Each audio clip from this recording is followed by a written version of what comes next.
안녕하세요. 세포 언니의 행복한 가의 대표 한재원입니다. 여러분들이 궁금해 하시는 바람, 왜, 언제 가장 많이 피는지 오늘 이야기를 나눠보겠습니다.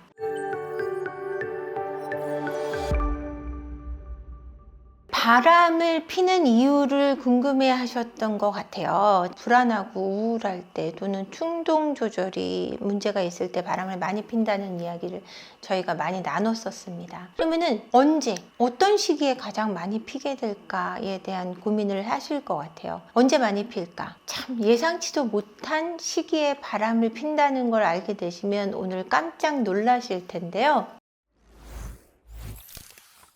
남자들이 바람을 많이 피는 시기는요, 여러분, 예상외로 신혼 초 1년에서 3년 사이라고 합니다. 왜 1년에서 3년 사이에 남성들의 바람이 많을까? 한참 좋은 그 시기에 왜 남성들은 바람을 피게 될까? 그 비밀은 아내들의 임신에 있습니다. 남편에게 성이라는 중요한 삶의 어떤 즐거움을 놓치게 하는 경우가 되기 때문에 남편들은 그 시기에 많은 외도를 하게 되는데요. 왜 그럼 임신이 성생활을 자유롭게 하지 못하게 될까요? 여성들의 편견과 또 남성들이 갖는 편견의 문제가 있습니다. 여성들의 같은 경우는 어떤 편견이 있냐면 임신을 했을 때는 관계를 가지면 안 된다라는 생각을 하게 됩니다. 뱃속에 아이가 있을 때 실제로 지나친 성관계가 임신 초기에는 유산을 불러오기도 하기 때문이죠. 근데 여러분, 임신을 한 후에 안정기에 접어든 3개월 차부터는 지나친 성생활 때문에 유산을 한다든가 이런 경우는 굉장히 경우의 수가 낮습니다. 물론 특이한 케이스를 빼고는요. 임신을 한 여성들 같은 경우는 임신한 기간 내내 굉장히 많은 비율로 성관계를 하고 싶어 하지 않는 여성분들이 많습니다. 나는 임신을 했기 때문에 남편 또한 성관계를 하면 안 된다라는 보수적인 생각을 하게 되기 때문에 아빠가 됐다면 그 정도는 참아야 돼 라는 생각을 하게 됩니다. 그래서 남편도 그 정도쯤은 받아줄 거야. 그리고 그 정도쯤은 수용해주는 성숙한 인격이야 라고 생각을 하게 되는데 성적인 욕구와 인격과는 크게 관계가 없습니다. 이러다 보니까 남성들은 이때 바람을 많이 피게 됩니다. 또 남성들 같은 경우도 아내는 괜찮은데 남편 쪽에서 임신한 아내와 성관계를 갖기가 두려워지는 경우가 있습니다. 혹시나 내가 아내 몸에 손을 댔다가 아내가 유산을 하거나 성스러운 아기가 있는 아내의 몸에 내가 잘못 손을 댔다가 아이에게 해를 가하는 느낌이 들어서 꺼려하는 경우도 생기기 때문에 이럴 경우 자신의 성욕을 주체하지 못하고 다른 쪽으로 발산을 하게 되는 경우가 많이 생기기 때문입니다. 이래서 결혼 신혼 초에 1년에서 3년 사이에 바람을 피는 경우가 많이 생깁니다.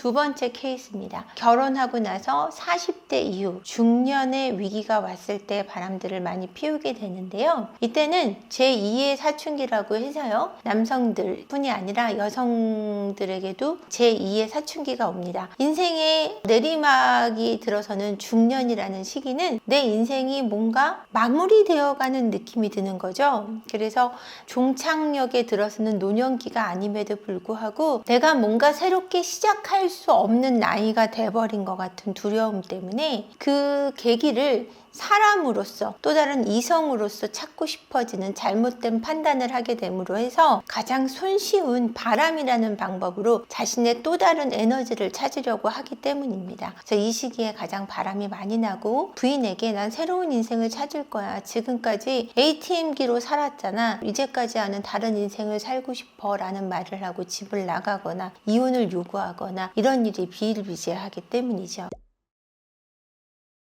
지금 제가 얘기한 바람 피는 것은 오로지 성과 관련된, 성욕과 관련된 것에 대해서 얘기를 드리는 건데 남자들에게 있어서 성이라는 것은 굉장한 판타지예요. 가지고 있는 판타지가 확실하게 있습니다. 단순히 섹스를 한다라는 것이 아니라 스토리텔러가 된다. 몸으로 스토리를 만든다라고 표현을 해드리고 싶어요. 내가 몸으로써 나만의 스토리를 확실히 만들고 싶어하는 남자들의 욕구가 발현된다라고 표현드리고 싶습니다. 그것이 이 시기에 만들어진다라고 하고 싶어요. 이렇게 아내가 임신을 했거나 아니면은 몸으로의 대화가 되지 않는 아내와 될 수 없는 것을 밖으로 그려내고자 하는 욕구가 발현되는 건 아닐까라고 표현드리고 싶어요.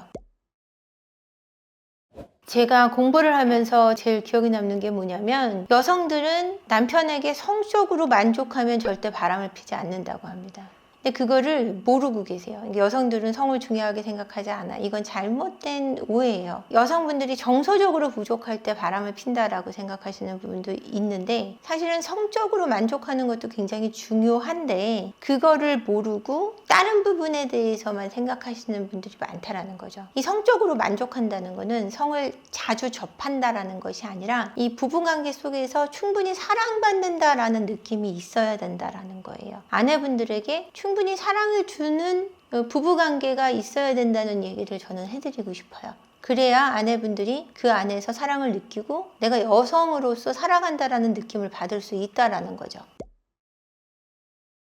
남성들이 이 시기에 바람을 피는 이유는 자기 몸으로서 스토리를 만들고 싶은 욕구가 가장 강하다라는 얘기를 하고 싶고, 여성들은 사랑받고자 하는 욕구를 그 안에 그려내고 싶다라는 얘기가 가장 주되다는 얘기를 해드리고 싶어요. 서로 정말 확실하게 소통이 될 때 바람이라는 일이 줄어들지 않을까 하는 게 저희 생각이고요. 그만큼 이 세상은 성이라는 것이 많은 부분을 좌우하고 있다는 걸 우리는 묵시해서는 안 된다라는 거죠. 부끄러운 게 아니에요, 이것은. 근데 이거를 막 부끄럽게 생각하고 즐겁게 여기면 안 된다고 말하고 있고, 이런 사회적 분위기가 좀 지양됐으면 좋겠고, 조금 더 이것을 드러내고 서로 부부간에 소통하고 나눌 수 있는 분위기가 됐으면 하는 게 제 바람이에요. 그래야 바람이 없어집니다. 생각보다 바람은 아내가 임신했을 때 많이 벌어집니다. 임신했으면 아빠가 될 건데 어떻게 아빠가 될 사람이 그럴 수 있어? 아빠가 될 거기 때문에 긴장하고 불안하고, 아빠가 될 거기 때문에 아내한테 성적인 걸 요구하기가 부끄럽고 미안하고, 이런 거에 대한 불안이 있다는 걸 이해하셔야 되고, 임신을 해서도 성을 즐길 수 있고 임신을 해서도 아내와 사랑을 나눌 수 있다는 생각을 확실하게 하셔야 된다는 거예요. 임신을 했다는 건 이제 새로운 아이가 태어난다는 거고 우리 가정이 더 완벽해진다는 건데, 그 순간에 가정이 와야 된다는 건 너무 슬픈 일이기 때문이죠. 그러니까 그런 일이 생기지 않도록 성에 대한 지식이 더 온전하고 더 개방적이고 더 확실한 대한민국이 됐으면 좋겠습니다. 오늘 영상 끝까지 봐주셔서 감사하고요. 구독과 좋아요, 알림 설정, 그리고 댓글까지 함께 부탁드릴게요. 고맙습니다.